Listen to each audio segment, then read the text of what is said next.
जयवीज किचनमध्ये आपले खूप खूप मनापासून स्वागत आहे. तुम्ही कधी जळगाव जिल्ह्यामधील भुसावळ तालुक्यामध्ये पंक्तीतली वांग्याची भाजी खाल्ली आहे का?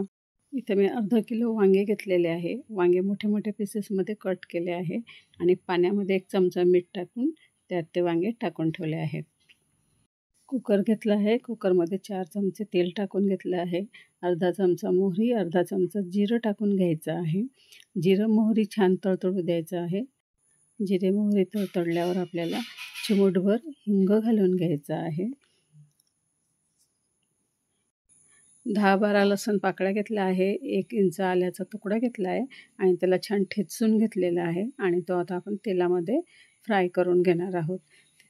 आलं लसूण फ्राय झालं की त्यामध्ये मी लगेच अगदी मोजके असे मसाले आपण त्यामध्ये घालून घेणार आहोत. मसाल्यांमध्ये हळद, 1 चमचा धने पावडर, पाव चमचा गरम मसाला टाकून घेतलेला आहे.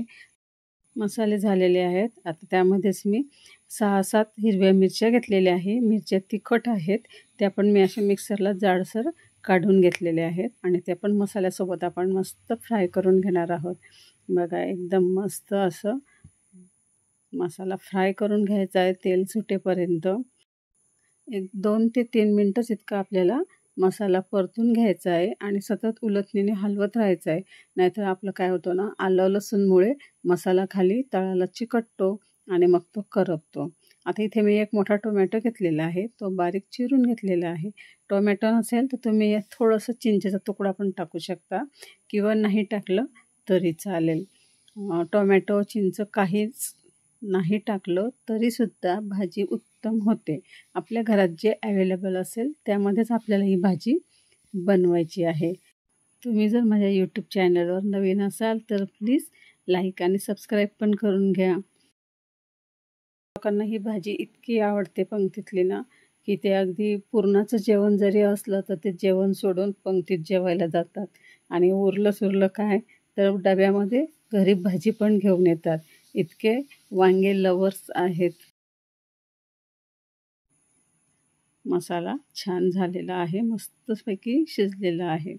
आता आपण जे वांगे चिरून ठेवलेले आहेत ते वांगे दाखवते मी तुम्हाला, की त्यामध्ये बघा मिठाच्या पाण्यात भिजत घातल्यामुळे सगळं काळं पाणी निघालेलं आहे खाली आणि त्या मिठाच्या पाण्यामध्ये वांगे टाकल्यामुळे वांग्यांचा जो कडसडपणा असतो तो पूर्ण निघून जातो. आता आपण हे वांगे कुकरमध्ये टाकून घेणार आहोत. पंक्तीमधले वांगे देठासकट कापलेले असतात. आम्हाला देठ आवडत नाही म्हणून आम्ही देठ काढून घेतलेले आहेत. आता वांगे कुकरमध्ये टाकलेले आहेत आणि तुम्हाला मी दाखवते बघा खाली किती काळं पाणी निघालेलं आहे. यामध्ये सगळ्या वांग्याचा कडसडपणा निघून जातो.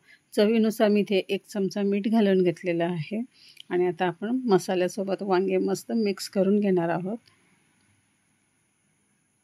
व्हिडिओ जर आवडत असेल तर नक्की लाईक आणि सबस्क्राईब करायला विसरू नका. सोबत कमेंट करायलाही विसरू नका.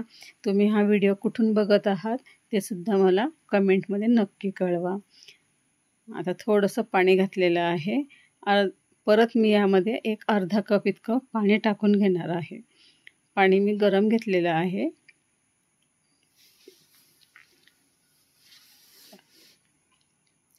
अर्धा कप पाणी टाकून घेऊ. अगदी कमी पाण्यामध्ये ही भाजी होते कारण आपण कुकरमध्ये करत आहोत. झाकण लावून आपण कुकरच्या 2 शिट्या करून घेणार आहोत. 2 शिट्यांमध्ये वांग्याची भाजी एकदम मस्त मऊ लुसलुशीत अशी शिजते. 2 शिट्या झालेल्या आहेत. कुकरची वाफ पण गेलेली आहे. बघा वांगं अगदी मस्त शिजलेलं आहे. त्यामध्ये तुम्हाला पाणी दिसतंय पण ते पाणी भाजीला अगदी व्यवस्थित होईल. बघा आता मी भाजी घोटून घेत आहे. घोटून झालेली भाजीमध्ये नंतर मी कोथिंबीर टाकून घेणार आहे. बघा दिसते ना पंक्तीतली भाजी. मग तुम्ही कधी करताय पंक्तीतली वांग्याची भाजी? व्हिडिओ आवडला असेल तर जास्तीत जास्त लाईक, शेअर आणि सबस्क्राईब करा. परत भेटूया नवीन व्हिडिओसोबत. धन्यवाद.